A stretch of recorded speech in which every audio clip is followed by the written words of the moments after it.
in fact.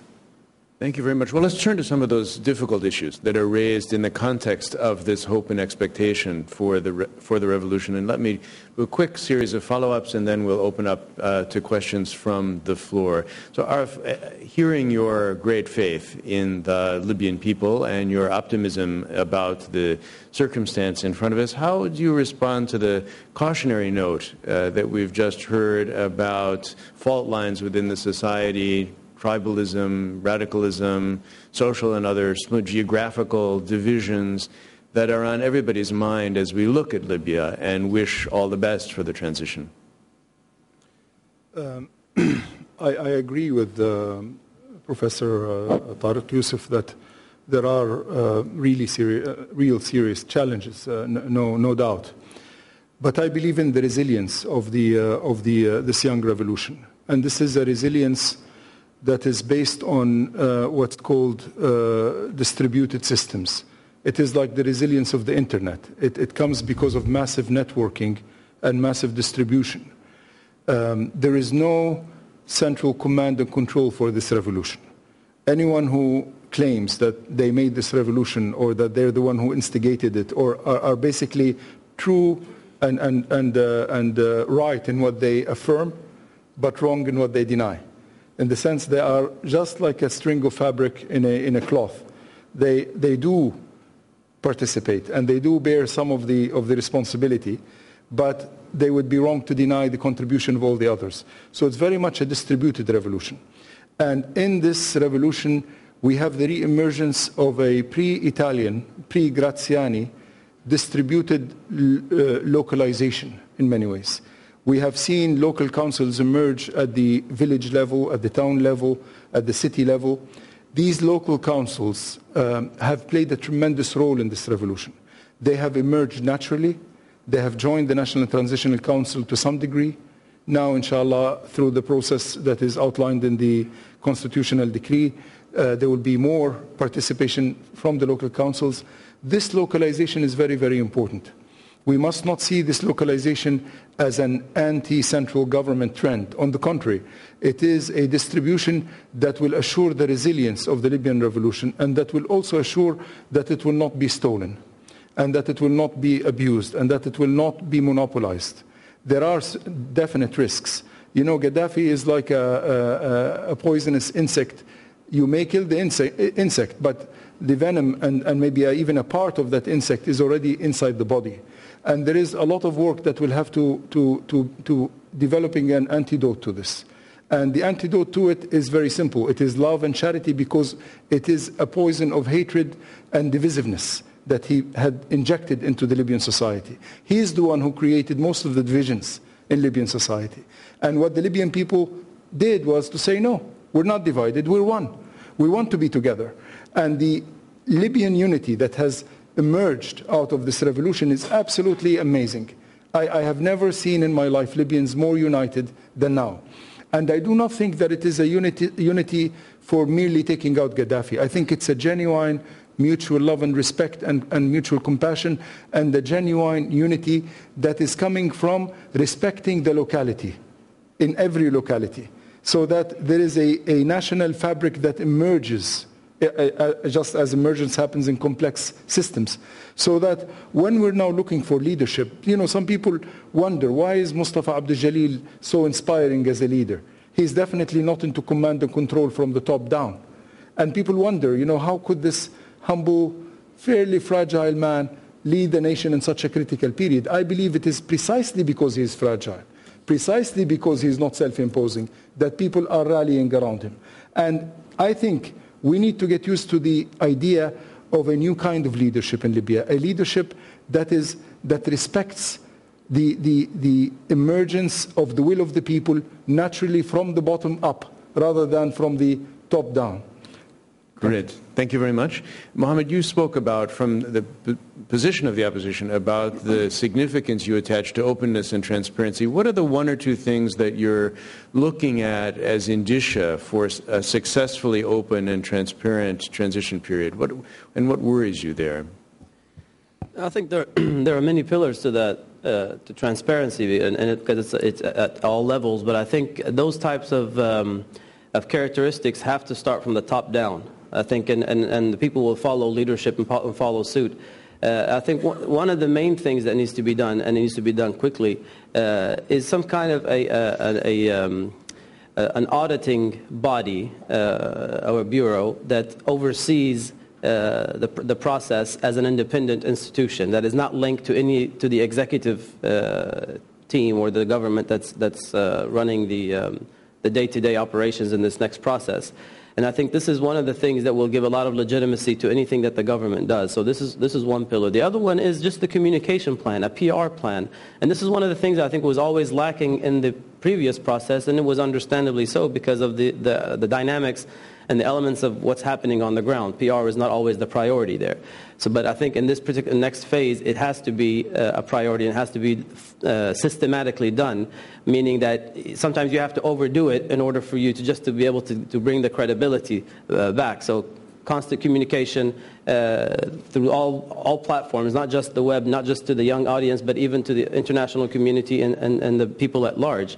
And I think the third thing is some key deliverables, low-hanging fruits, something tangible that can be delivered to the people, to have some sense of closure, but also a sense of achievement in the sense of that this revolution has provided us something positive quickly in order for us to be able to go and achieve some of these objectives and goals that are longer term. So I think those are the three most important elements that can help shift or guide this transitional process in the right direction. Thank you very much. Hatim, I want to go back to the sovereign wealth fund idea. So whenever anyone talks about Libyan development, the money is there, as we've heard, but the money is there in many countries, and it doesn't get transformed into a sensible development plan. So I wonder if you could speak to the institutional mechanisms and machinery that you see as being most significant at this moment in ensuring that the savings that are aggregated in Libya are in fact available in a transparent way for deployment towards these development objectives. What's the institutional design there? What for you is most critical in ensuring that that the example turns out to be one that could be looked at with pride from the rest of the Arab world? Okay, I mean, thank you, David. Looking back at the experience of building the LIA, one of the most frustrating things that I personally felt was this mentality of having to reinvent the wheel. Sovereign wealth funds existed. There was a very good example in Norway, Singapore. I actually visited the Norwegian fund. I was very encouraged early on in the LIA when they hired Ernst & Young as a consultant to come and design the organizational structure, draft the internal manuals. I managed to convince them after a year to hire Mercer as an investment consultant. Sorry for plugging these names, but these were the facts. None of this was ever implemented. The org structure, until I left in June 2010, was never implemented. I don't think anybody even read the asset allocation of the LIA. So if there is a will to do things properly, it really doesn't take very much. It literally takes will. So I really hope that the new authorities in Libya will have this will. Another thing I would like to add is, given the economic and political situation in Libya over the last 42 years, there hasn't really been an investment banking sector inside of Libya. So again, I cannot for the life of me understand why it's acceptable for the Libyans to hire an Italian to coach our football team to try to get into the World Cup qualifiers, but not to hire the ex-head of the Singapore fund or the Norwegian fund to come and take charge of the LIA. By all means, put the best and the brightest Libyans with them, but we have to make this shift in attitudes towards bringing and hiring, and this goes across the board, not just to the LIA, in every sector, in every sphere, to bring competent management from wherever they may be and pay them and reward them for delivering results until such time that you have Libyans who are competent and who can do the jobs themselves. We must not continue to kid ourselves. Thank you.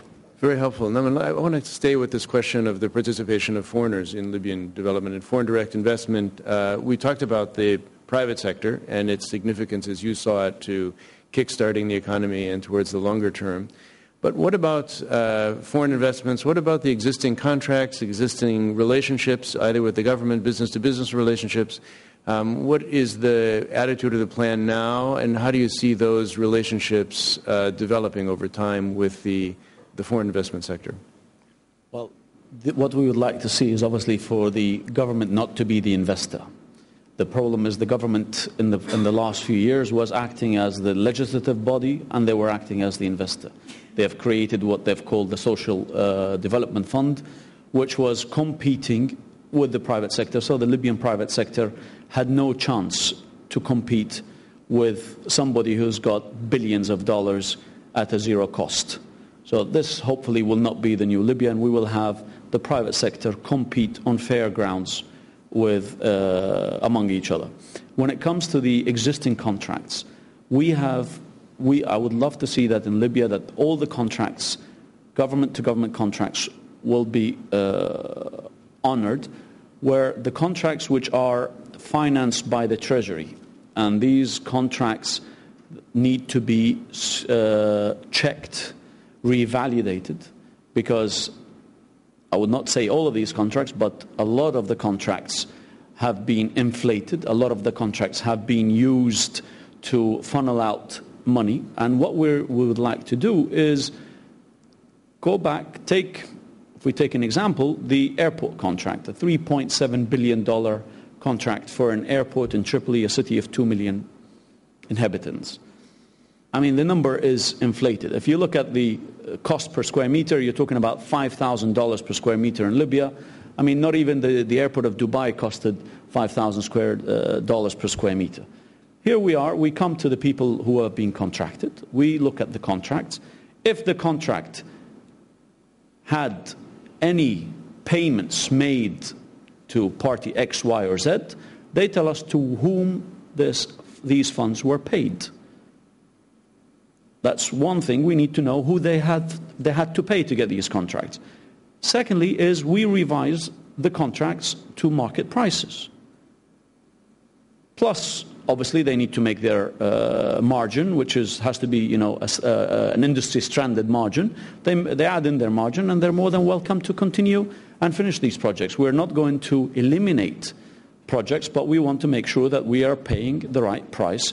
And if they have money that's been paid out to the ex-regime or others, they tell us who they paid the money to. Ahmed, may I ask you a follow-up question? Before you ask me, I want to make 2 comments. Please go ahead. Just to make sure, because I still represent the government in some fashion, the issue of the statistics that are being thrown around is not necessarily what would be if you go back to the reforms that have been collected in volumes and what the World Bank and the IMF have. And so we have to be careful about throwing in numbers. Just a word of caution here. The number 2 comment would be the issue of whether this is the position of the government versus the contracts or any other normative statements that could come out. I think I just have to mention that we have to be maybe addressing the questions in such a manner where it is not really understood that this is the government position.